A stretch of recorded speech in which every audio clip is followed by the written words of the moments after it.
Gjesti do duhet të marrë urdhër mbrojtje nëse Egli është aty brenda, habeti juristja e njohur me deklaratën.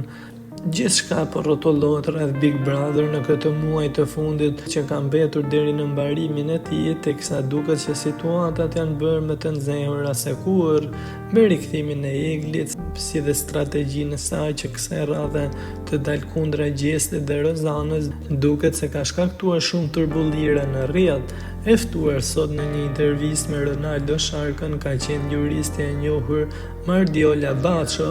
Ajo ka komentuar për rikthimin e Eglit në Big Brother VIP 4, por edhe shumë gjëra të tjera.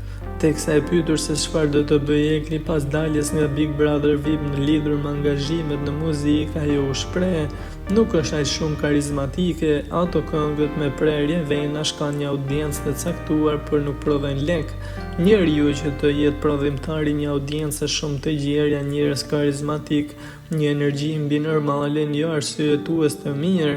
Egli pas Big Brother VIP s'mund të gjejë asgjë përveç se të prodhojë një dramë", ka thënë ajo me fjalë tepër të ashpra drejtuar Eglit, teksa sa përfshir Gjestin në lidhje me këtë dramë që po bën brenda shtëpisë më të famshme. Ajo tha: "Me Gjestin jo shumë, sa i s'do të ketë kohë do ketë koncerte. Gjesti do marrë urdhër mbrojtje nëse i shkon nga pas në për koncerte, problemi për ndjekjes", sqaroi ajo, teksa tha se ka edhe artistë shqiptarë që kanë marrë urdhër mbrojtje nga fansa e njerëz që i bezdisen dhe se është më se normale. Teksa lidhur me banorët e tjerë, Mardiola, e njohur për mendimet e saj tepër trotsh, u shpreh: "Unë nuk bëhem fansa e skujt, kam pëlqyeshmëri për Gertën, por nuk mundem të heq vlerat asnjë lloj lojtari. Gjesti në fund e shoh kokë më kokë me Rozanën.